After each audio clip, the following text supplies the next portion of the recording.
नमस्कार दोस्तों, आज आपको इस वीडियो में ठाकरे के एक बहुत बड़े नेता गिरफ्तार हो चुका है और वो कौन सा बड़ा नेता है आपको बताते हैं और आपको ये भी बताएंगे कि जो शरद पवार हैं उनके करीबी के साथ एक बहुत बड़ा मामला, एक नया घोटाला कृष्ण सुमैया जी ने उठा करके रख दिया है और अब कहीं ना कहीं शरद पवार के ऊपर भी अब आशंकाएं जताई जा रही है। और इन सब चीजों से दोस्तों आज महाराष्ट्र के मुख्यमंत्री एकनाथ शिंदे जी की एक वायरल वीडियो, एक वायरल पोस्ट भी दिखाएंगे जिससे किस तरीके से एकनाथ शिंदे जी जमीन से अभी भी जुड़े हुए हैं मुख्यमंत्री बनने के बाद भी। लेकिन आपको विथ स्क्रीनशॉट, विथ प्रूफ आज बात करने वाले हैं इस वीडियो में। जिस तरीके से पूरे सियासत में घमासान मचा हुआ है, पहले आप इस ट्वीट को देखिए और इस ट्वीट को पढ़ के मैं आपको सुनाता हूं, फिर आपको बताता हूं कि ठाकरे का वो कौन सा बड़ा नेता है जिसकी समस्याएं पूरी तरीके से बढ़ गई है।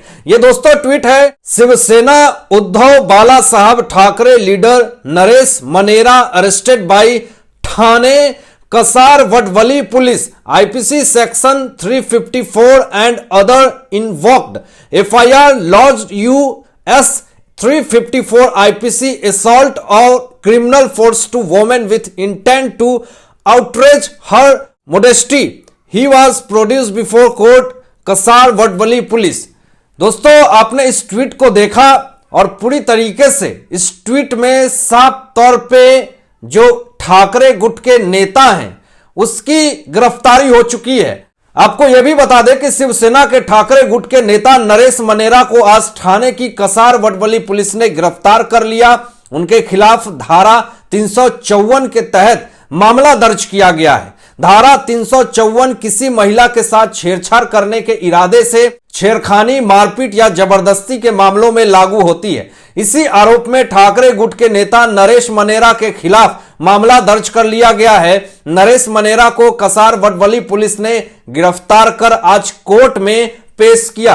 दोस्तों इस मामले में कहीं ना कहीं पूरी तरीके से जो ये पूरा विषय है वो अपने आप में तूल पकड़ता हुआ जा रहा है और छेड़खानी करने का आरोप है। और ठाकरे गुट के नेता नरेश मनेरा को जिस तरीके से ये गिरफ्तारी हुई है, इससे सियासत में घमासान मचा हुआ है। विपक्ष पूरी तरीके से विरोध कर रहे हैं कि जिस तरीके से ठाकरे अपने आप को पूरी हिंदुत्व के विचारधारा की बात करते हैं, महिला को यह कहते हैं कि मैं मुख्यमंत्री बनाऊंगा, लेकिन इनके ही नेता नरेश मनेरा जैसे लोग महिला के साथ छेड़खानी करते हैं। इनके ही नेता लोग किस तरीके से भ्रष्टाचारी करते हैं यह साफ तौर पे आपने प्रूफ के साथ देखा और किस तरीके से छेड़खानी करने के मामले में इनको कसार वडवली पुलिस थाने ने गिरफ्तार भी कर लिया है। और यही ठाकरे की शिवसेना, आपको बताएं ठाकरे नेता किस तरीके से जब मातोश्री के बाहर नवनीत कौर राणा जी हनुमान चालीसा का पाठ करने के लिए जाती हैं तो उनको किस तरीके से धक्के मार के गिरफ्तार कर लिया जाता है।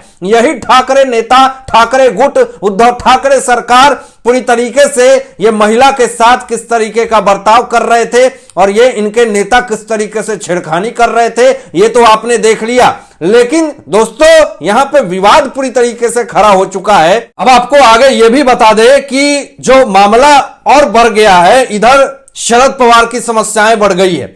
शरद पवार के जो करीबी नेता हैं ईडी के जाल में फंस चुके हैं। एनसीपी नेता हसन मुश्रीफ को लेकर के बहुत बड़ा खुलासा, बहुत बड़ी बात जो है वो कृष्ण सुमैया जी ने कर दिया है। पूरा मामला अपने आप में तुल पकड़ता हुआ जा रहा है। भ्रष्टाचार के मामले में बीजेपी नेता कृष्ण सुमैया और एनसीपी विधायक हसन मुश्रीफ के बीच बीते कुछ दिनों से आरोप प्रत्यारोप का सिलसिला जारी है। दोस्तों इसमें ईडी ने हसन मुश्रीफ के घर पे छापा मारा और चेकिंग की।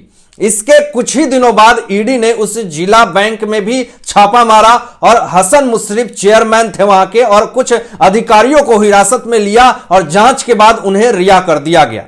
अब इस बीच सुमैया जी ने हसन मुशर्रफ पर बैंक से 40 करोड़ रुपए का कर्ज देने का आरोप लगाया है और उसके बाद आज शनिवार फिर सुमैया जी ने हसन मुशर्रफ पे गंभीर आरोप लगाए हैं। उन्होंने कहा है कि हसन मुशर्रफ ने एक और घोटाला किया है और किरीट सुमैया ने यह आरोप एक ट्वीट के जरिए लगाया है और मुशर्रफ ने कोल्हापुर जिले के साथ केंद्रीय सहकारी बैंक में कदाचार किया है। मुशर्रफ ने अपनी ब्रिस्क फैसिलिटीज कंपनी के जरिए 156 करोड़ रुपए का कर्ज दिया है। यह बहुत बड़ी आरोप किरीट सुमैया जी ने कहा कि बैंक प्रशासन की मिली भगत से यह गबन किया गया है। सुमैया ने पहले मुशर्रफ पर आरोप लगाया था, इसका जवाब हसन मुशर्रफ ने दिया है और 2 दिन पहले विधायक हसन मुशर्रफ ने प्रतिक्रिया दी है कि अगर किरीट सुमैया का एक भी आरोप सच होता है तो वह विधायक पद से इस्तीफा दे देंगे। कोई भी गलत होता है तो वो कभी नहीं कहता कि मैं गलत हूं। सुमैया ने आज हसन मुशर्रफ पर गंभीर आरोप तो लगाए हैं, यह देखना महत्वपूर्ण होगा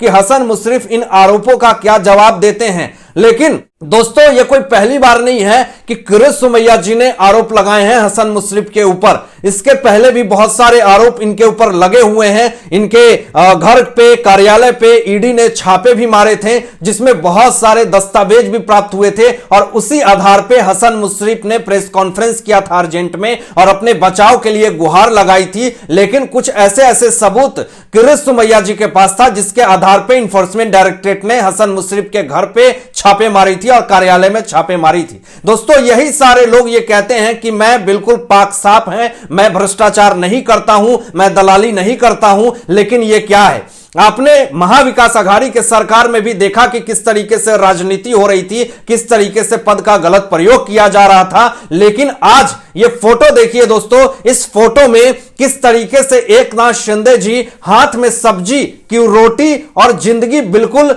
जो है वो सादे और सिंपल जिंदगी जी रहे हैं। और आज कोल्हापुर के दौरे पर वो थे जिसमें कि एक कनेरी मठ में आज वो गए और वहां पे उनको प्रसाद के रूप में दिया गया हाथ में रोटी और सब्जी, वो खा रहे थे। और इसको देख करके साफ तौर पे ये पता चलता है कि एकनाथ शिंदे जी आज भी कितने जमीन से जुड़े हुए हैं। मुख्यमंत्री बनने के बाद भी इनके अंदर कोई भी अभिमान नहीं है। लेकिन आज तक हमने तो नहीं देखा उस 2.5 साल में महाविकास अघाड़ी की सत्ता में जो मुख्यमंत्री था उन्होंने कभी ऐसा कृत्य किया होगा। लेकिन जिस तरीके से दोस्तों एकनाथ शिंदे जी हाथ में रोटी और सब्जी लेकर के खा रहे हैं और चारों तरफ लोग उनको घेरे हुए थे, बात कर रहे हैं, उनकी सिंपलिसिटी जो है वो दिख रही थी और एकनाथ शिंदे जी मुस्कुरा करके सारे लोगों से बात कर रहे थे। इससे ये साफ तौर पे पता चलता है कि कितने साधारण व्यक्तित्व है उनका, कितनी सोच सिंपल है, साधारण है, यह साफ तौर पे दिख रहा है। और यही चीजें जो महाविकास अघाड़ी की सरकार में थी इसकी कमी थी। ये लोग तो जनता से मुलाकात भी नहीं करते थे, जनता तो छोड़ दीजिए विधायक से भी मुलाकात नहीं करते थे। और इसी का खुन्नस है कि आज सारे विधायक टूट गए और दूसरे पार्टी में जाकर के मुलाकात कर रहे हैं, लोग मिल रहे हैं, पार्टी शामिल कर रहे हैं और बचे खुचे हैं वो भी जाकर के जुड़ रहे हैं। तो ऐसी स्थिति में पार्टी पूरी तरीके से खत्म होने के कगार पे है।